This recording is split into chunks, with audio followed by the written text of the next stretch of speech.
of a bigger virus we call fake news and public health misinformation. I hope you all rot in jail sapagkat sa kapabayaan ng Department of Health. Next TV Caraga, netizen, ikaw ang bida. ANC, paulit-ulit yon. At ang sabi ko, pwede bang wag nyo na munang ibalita yon? Because it's not true. And I told them, just give me time. Para lang yung tatay ko, mamatay man siya o makasurvive man siya, hindi niya dalhin sa pagkamatay niya yung sama ng nararamdaman niya because he heard me when I was being interviewed. And if you can prove in that interview that I did apologize for the Denvacia program, I will immediately resign from Congress. Napupudpud na po yung daliri namin. Kasama ko yung aking mga kapatid at nanay sa kakatawag. But it fell on deaf ears. It fell on deaf ears. I just wanted to ask you, at isa lang po yung tanong namin. Ang sabi namin, when did you have that interview on TV Patrol? Naka-headline pa. And your people were telling me, ay hindi po. This is from the management. This is from the management. Mr. Chair, distinguished colleagues, I will not be personal on this. It is enough for me that what happened to me will not happen to other doctors.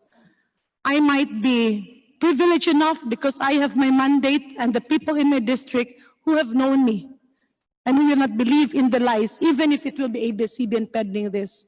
But I am worried that if this will be done again to the other doctors and the other scientists or to the patients who are discriminated, ano po ba ang laban nila?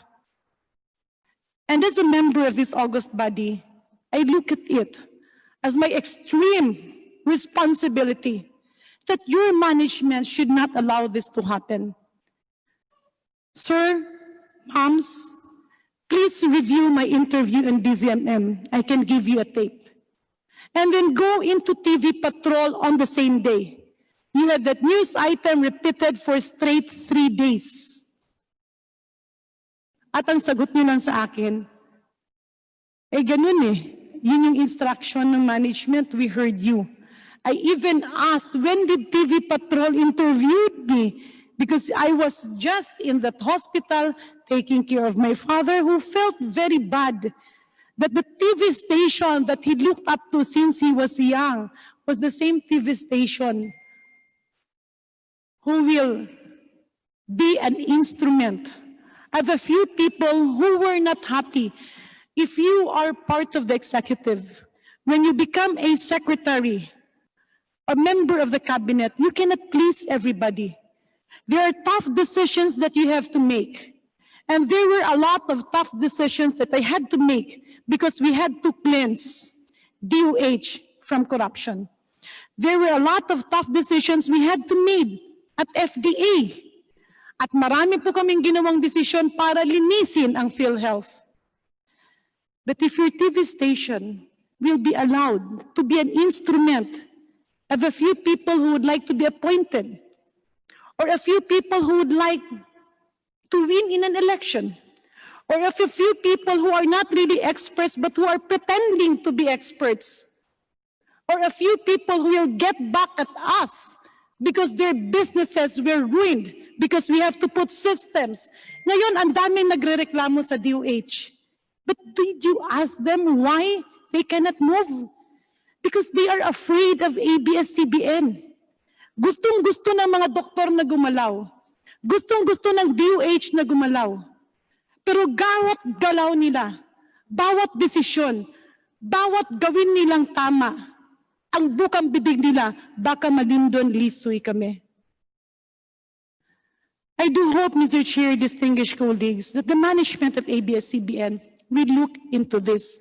Kasi kung mabigyan po natin sila ng prangkisa, at narinig ko po sa ilang kasamahang natin, ayaw natin mawalan ng trabaho ang ating mga kababayan. Ayaw nating ipitin ang isang malaking negosyante. We are all one with this. But if protecting a business conglomerate would mean tolerating the lies on public health, would mean tolerating the fake experts that you continuously interview on your station. Then we have to stand up. Even if we lose this vote, I have to stand up. I have to convey the sentiments of our doctors, because not every doctor is given the privilege to sit in Congress. Not every doctor is privileged to be a mother. And as a mother, and as a legislator, and as a vaccinologist, I can sacrifice my political post if only I have to stood up by the Hippocratic oath that I have always agreed upon.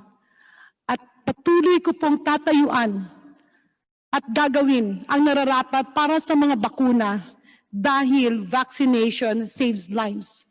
And now we are in this mess. Now we are in this pandemic. This pandemic is already a big problem. Pero ang hindi nasasabi, for once in the history of vaccination, when measles, mumps, and rubella vaccine was ruined because of a fake expert who went to the US, who is from the UK. Ano po ang ginawa ng UK? Ano po ang ginawa ng Amerika? Ano po ang ginawa ng mga media? They came out with the truth. And that doctor, tinanggalan ng lisensya.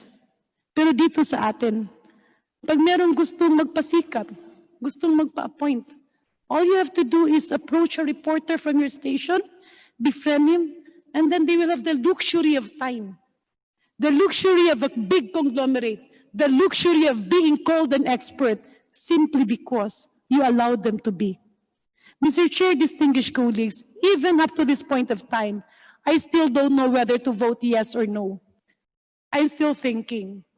My vote might just be one vote, maliit lang po ito, but it is enough for me that if ever we grant them the renewal of their franchise, all of this should be looked into by ABS-CBN. Because when you manage a corporation, success is not measured by money.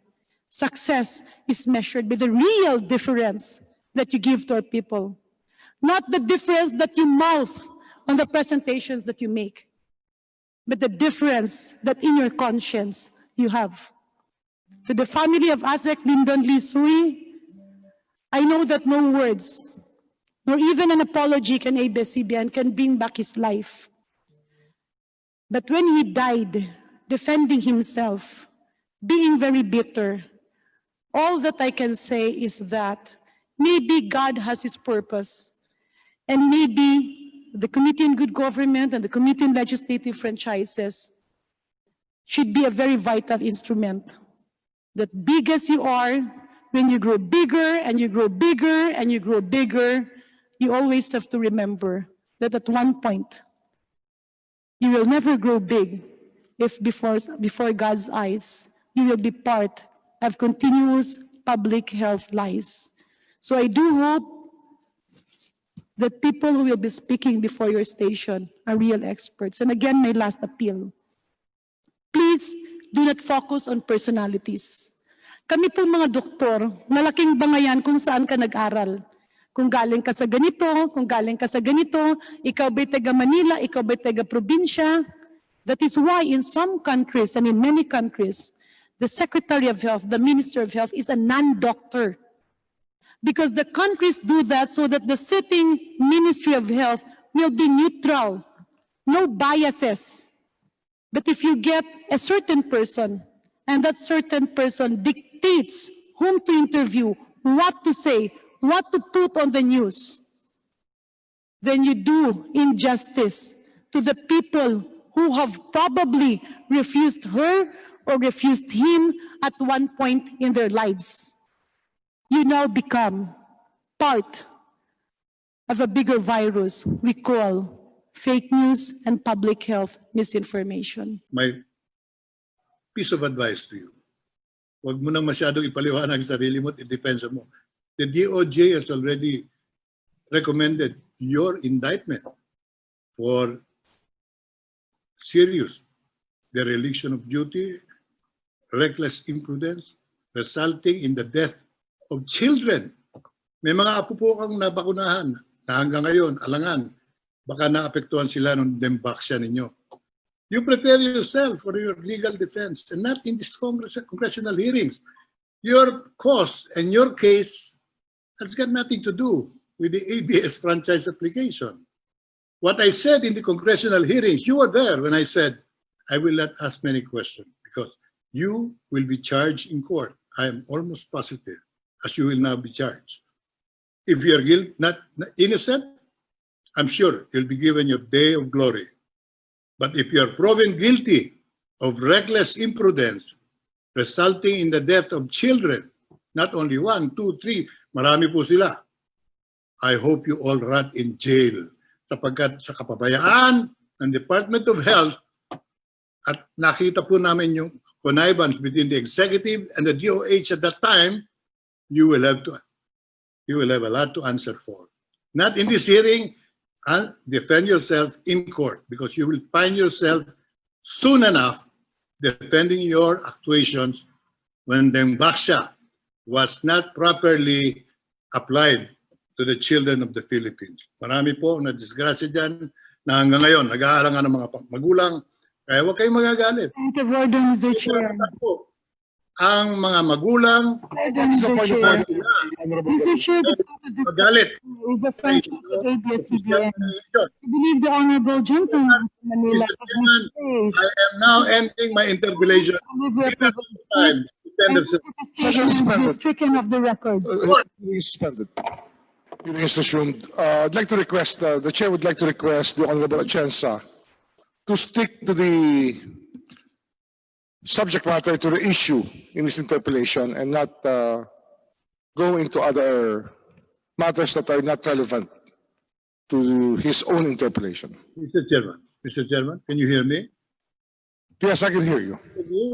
I merely responded to the deviation of your chosen prosecutor. You are prosecuting, you are not hearing. There is not a prosecution here, Mr. Atienza. Anyway, I am only reacting and I am not initiating as my advice. I'm requesting the Honorable Atienza not to argue with the chair. I'm not arguing with you, I'm just answering you. Request the Honorable Atienza to stick to the subject matter of his interpellation relevant. To the subject matter of the franchise and not to the Dingbaksha. But she brought the issue of the Dingbaksha, not me. Anyway, thank you. That ends my interpellation. Salamat po.